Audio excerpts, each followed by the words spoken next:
Olá pessoal do TradingView, tudo bem com vocês? Espero que esteja tudo em ordem por aí. Eu sou Bruno Mazzoni, de volta aqui a nossos vídeos semanais com alguns temas que, quando temos volatilidade ou breaking news, né? Eu sempre vou tentar trazer para vocês, aos sábados ou domingos, um resumo do que eu estou imaginando para a próxima semana. Eu vou tentar transformar isso em um padrão aqui do TradingView. Então convido a todos a me seguirem aqui na plataforma, tá? Para que vocês recebam as notificações. Bom, vamos lá.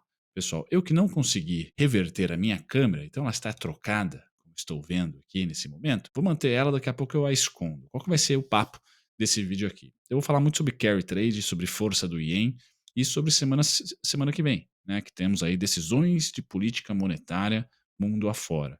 Tá? Então o papo vai ser agenda, calendário econômico, falo sobre dólar aqui no Brasil, principalmente sobre dólar.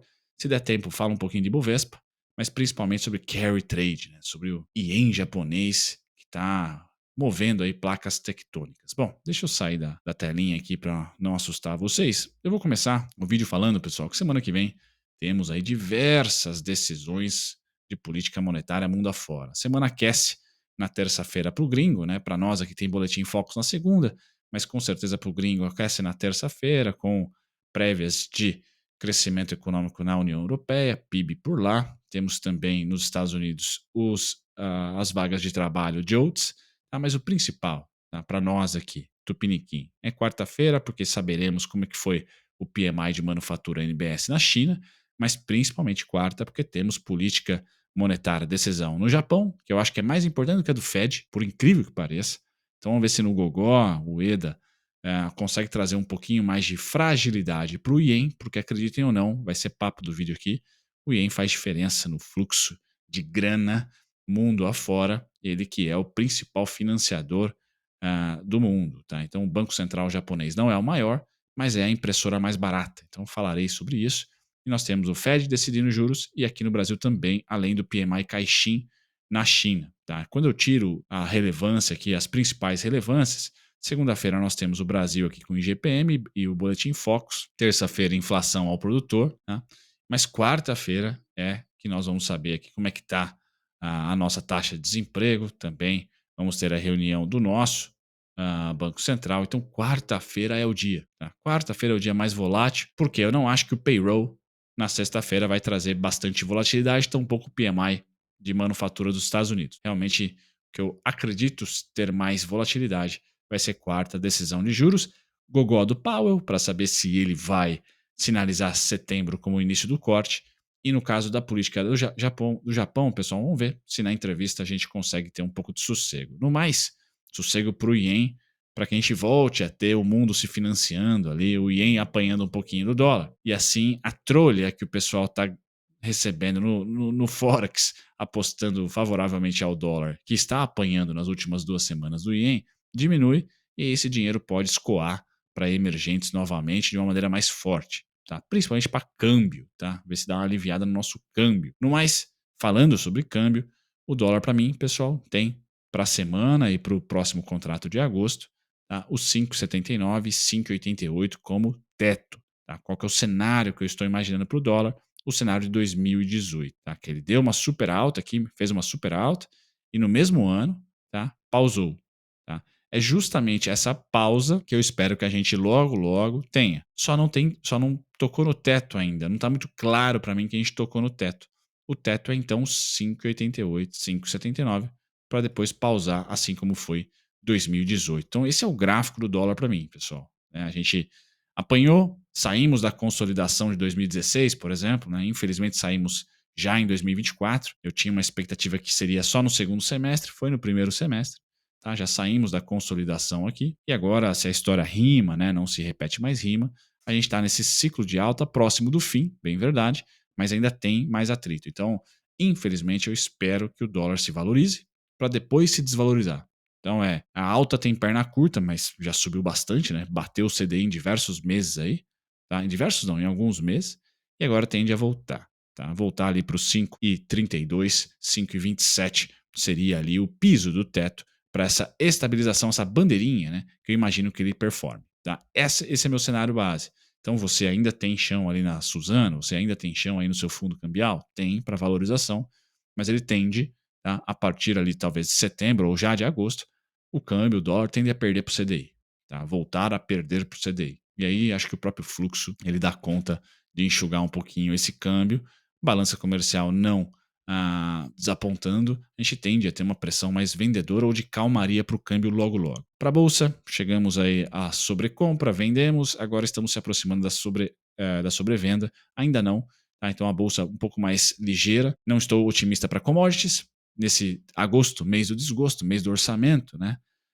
Mas confesso, pessoal, com Powell, por exemplo, sinalizando o corte, o BOJ, né, o Banco do Japão, que é o Banco Central do japonês, que é o principal tema do vídeo aqui, talvez, é política dele, ou é intenção valorizar o ien, mas talvez escape alguma coisa em entrevista, ou né, em falas e narrativas, e segure um pouquinho o ien, para que aí nós tenhamos um pouco de fluxo para os emergentes novamente. Tá? O Ibovespa, pessoal, está se desenhando como 2011 mais do que como 2016. Tá? O meu cenário é 2016, é de alta, tá? Para o Ibovespa.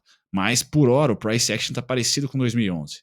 Né? Então tomem cuidado, vocês compradores de put, tá bem. Se você já está ganhando, já está engordando as puts muito provavelmente, mesmo com essa subida na última semana. Tá? Mas é importante, o Ibovespa é perigoso ali, novas compras entre 127 e 132. Tá? Eu realmente esperaria o gogó do Powell sinalizar setembrão como corte, tá? E dados mais interessantes da China para dobrar a aposta em bolsa nesses patamares. Tá? Agora, se a bolsa voltar ali para os seus 121, 115, 114, aí sim, de fato, a bolsa nessas faixas, a faixa azulzinha aqui é um super desconto, tá? Aí eu vou tentar um maior aporte. Por hora, estou aportando sim, porque eu acredito que a bolsa rompe máxima. Tá? 141, 142, 144 aqui seriam as faixas de preço. Mas eu confesso, está em vermelhinho aqui. Ó, tá? Em agosto, essa faixa em vermelha é uma faixa que eu considero interessante, já que eu estou comprado em ações. Tá? Comprar seguro, comprar BOVA. Então, qualquer alta da bolsa, porque a Vale reportou um bom resultado semana passada, porque a Petrobras pode reportar um bom resultado, um bom dividendo quando divulgar o seu resultado, o varejo pode ir muito bem, porque nós tivemos vendas do varejo forte, ou seja, resultados corporativos empurrando para cima, mais corte de juros sinalizado nos Estados Unidos, mais o ien sossegando e talvez dados normais da China, né? A gente pode ter a bolsa de novo, né? Batendo os 132 mil. E aí eu talvez, tá? Vou olhar a conjuntura, os dados, etc. Tá? Talvez eu compre um pouquinho de put só para financiar um seguro da minha posição em ações comprada esse ano aqui. Basicamente aí uma estratégia de seguro, um hedgezinho. No mais, o IPCA saiu essa semana, tivemos ali o carrego estatístico indo para 4,45, nosso juro está em 10,50, juro real de 6%, tá? Então ainda temos um juro real forte, o que ainda me remete com a queda das commodities, né? A gente está vendo que a inflação não está refletindo muito a alta do dólar por causa da queda das commodities. Então, assim, eu torço para que o dólar descanse logo, porque senão vai começar a impactar industriais, né, importação de máquinas, etc. Isso é inflação futura, mas eu não estou preocupado com inflação. Estou mais preocupado com o preço de commodity do que com inflação. Tá? Então, a atividade econômica é algo que fica mais no meu radar no médio prazo do que a inflação. Acho que a inflação a gente consegue se manter aqui, se segurar. Por isso que os juros é o que está mais torto. Tá? O dólar é que não tem teto, né? Depende muito de outras coisas, e essas outras coisas, por hora, estão chacoalhando aí para um dólar forte. Tá? Já os juros, de fato, eu acho que o mercado está pedindo muito prêmio aqui. Tá? Então, em algum momento, acho que você vai ter na sua small cap a principal colheita de rentabilidade, não muito no Ibov Commodities. Né? Então, eu continuo com essa tese. E o conteúdo principal do vídeo, pessoal, para fechar aqui 10 minutinhos, é o tal do carry trade. Né? Você, a Faria Lima, deve estar falando bastante já do carry trade, que está sendo modificado, ou pelo menos está recebendo, né, um pouquinho de calor. O que é o carry trade no caso do Japão versus o dólar? Aqui eu coloquei dólar versus ien, tá? Então esse gráfico subir quer dizer que o dólar está se fortalecendo frente à moeda japonesa. E fazem aqui 3 semanas que o dólar toma uma talagada na moeda japonesa, tá? 3 semanas seguidas aqui, tá? E isso mudou um pouquinho a placa tectônica do dinheiro fácil, que é o quê?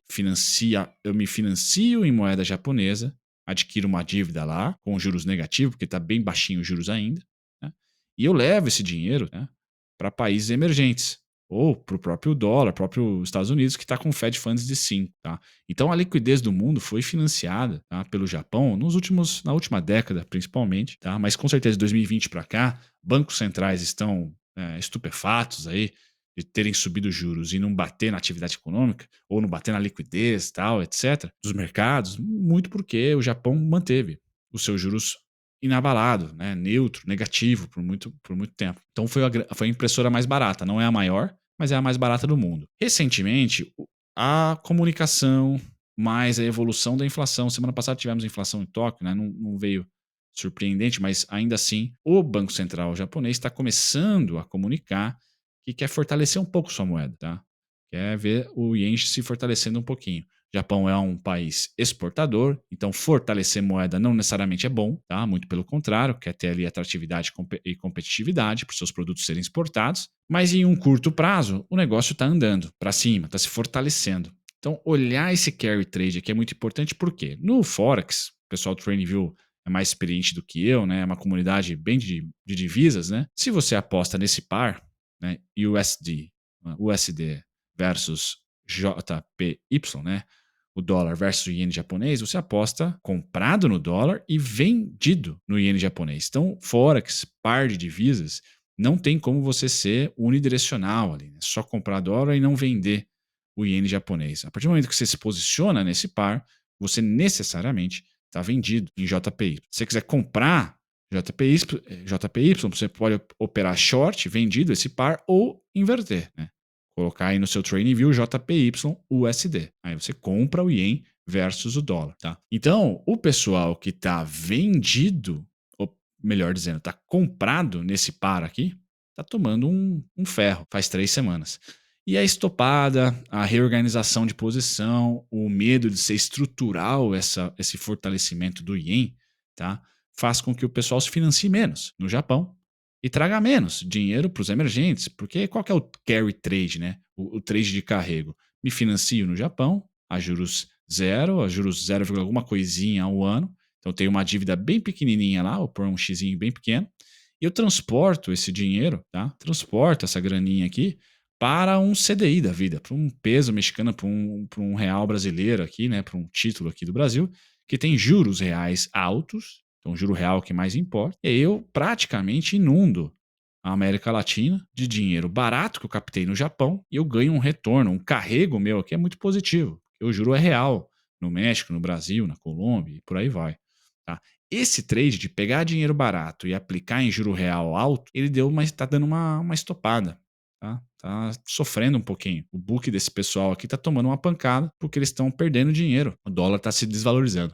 Então, entender o carry trade japonês, né, se financia em iene e aplica em dólar americano, que está com Fed Funds de 5,5, aplica, e a curva de juros está lá em 4, né, aplica em 4 no juros americano, aplica em 10,5 no juros brasileiro, em não sei quanto no colombiano e assim e no peso mexicano, etc. Esse trade que favorece liquidez para emergentes que estão com juros reais altos, esse trade deu uma estopada, favorece o fluxo, né, de entrada de recurso de dólar em países emergentes, ele deu uma estopada, deu uma pausada, pelo menos, porque o pessoal está sofrendo aqui, está ardendo, está tendo que desmontar a posição por política de risco, estatuto de fundo, etc. Bom, o que eu vejo, pessoal? Estamos em um suporte e os alvos do dólar versus ien são 154,93, 156,28. Ou seja, o mundo volta ao normal se o dólar se valorizar além, para cima, do 156. Se esse cara tocar no 156, 154 e apontar para baixo, pessoal, a gente vai ter um cenário parecido com 2016. Tá? E aí eu vou tirar os estudos e eu vou voltar, vou pôr um gráfico mensal e vou voltar para 2016 aqui. Deixa eu ver se eu acho aqui. 2016, tá aqui. Foi esse cenário aqui, ó. 2015 a 2016 foi o cenário de queda que chacoalhou bastante a gente aqui, tá? Chacoalhou bastante a gente aqui, certo? E 2018 foi cenário de queda também. 2019, cenário de queda. E aí eu nem preciso dizer, nós aqui no Brasil, nós tivemos impeachment, um governo de direita eleito, pró-mercado, um teto dos gastos, âncora fiscal muito conservadora e reforma da Previdência. E nem assim a gente teve o dólar, Brasil, se desvalorizando. Muito pelo contrário. Quando a gente olha para o nosso dólar aqui, o dólar deu uma pancada para cima. Ó, pão! Antes da pandemia. Pandemia aqui, ó, esse candle. Mas ele subiu já em 2018. Em março de 2018. Subiu, ó, sem parar. Então nós tivemos naquela época Trump com tarifa, protecionismo, trade war, né? Um pouco de tensão comercial entre China e Estados Unidos. Nós tivemos o Yen se fortalecendo. E nós tivemos o DXY meio estável, mas do jeito que está hoje, mas assim, não caindo, né? O DXY meio que ficou estável. Né? Vou pôr ele lateral. Então, essas condições, DXY lateral, Yen se fortalecendo e Trump, vamos assim dizer, essas três condições apagaram a nossa reforma da Previdência, o nosso teto dos gastos, o nosso fiscal melhorando e que mais? Reforma da Previdência? Ah, impeachment, né? E o PT saindo do poder, que Faria Lima não suporta partido de esquerda, muito menos, né, o PT naquele momento. Então, nada disso, dos pilares tupiniquins domésticos brasileiros, foram o suficiente para segurar o dólar. E aí o Bruno fala, mas é porque político A, B ou C? Não, pessoal, ou medida A, B ou C aqui doméstica? Não. É porque a gente é o rabo do cachorro, porque o cachorro se moveu. Tá? E qual que é o cachorro? Dólar, DXY, tá? E quanto custa se financiar no mundo. O Ien é o financiador do mundo. Já era naquela época. E ele se valorizou frente ao dólar. Esse é um gráfico do dólar frente ao ien. Tá? Então, pessoal, quais são os dois gráficos que a gente tem que olhar para tentar projetar o nosso câmbio Brasil? Tá?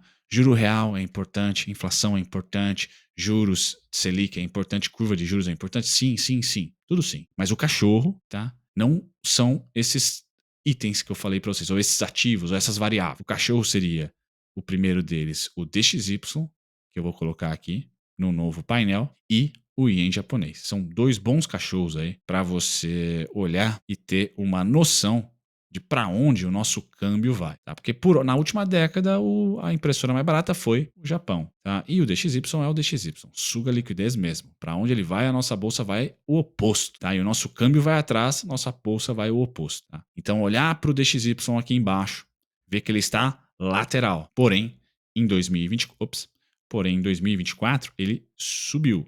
Bruno, 2024 ele subiu. Então, 2020, ele está lateral no contexto dos últimos 24 meses, porém, 2024, se a gente colocar aqui, foi esse período aqui, ó, de alta. O segundo trimestre, lateral, mas ainda assim mais alto do que o começo de 2024. 2023, no último trimestre, caiu. Nossa bolsa voou. Tá faltando o DXY cair? Sim, mas a gente precisa continuar a ver o dólar se fortalecer versus o ien, ou lateralizar, pelo menos. Então, qual que é a condição favorável para o nosso câmbio derreter, né? O real se valorizar?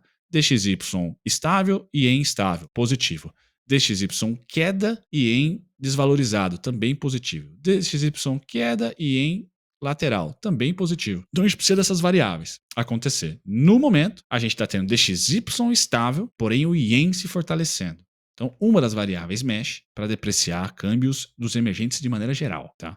Então não é fácil. Por isso que eu sempre digo para quem me segue que câmbio não tem teto, né? É uma lástima. Você pode ser o cara que nem o Chile é de 40% de dívida PIB, que nem o México é de 50% de dívida PIB. Se tiver essas condições acontecendo, tá? Você vai tomar pancada. Você vai ter a sua moeda se desvalorizando. A gente, infelizmente, não tem força suficiente, tá? Para conseguir segurar um câmbio somente com o dever de casa feito, tá? O dever doméstico feito. A gente precisa de variáveis externas ajudando também. Certo, pessoal? Então, acho que vale a pena a reflexão sobre o nosso câmbio na ótica não só do doméstico, fiscal, política monetária, juro real, inflação implícita lá da Ambima, né, curva de juros, blá blá blá, política econômica, tudo que inclui Brasil, mas também esses dois gráficos, né, o dólar ien, ou ien dólar, se você quiser, e o DXY. Certo? Agora sim, finalizo. 20 minutinhos de vídeo para vocês. Um abraço, pessoal. Tchau, tchau.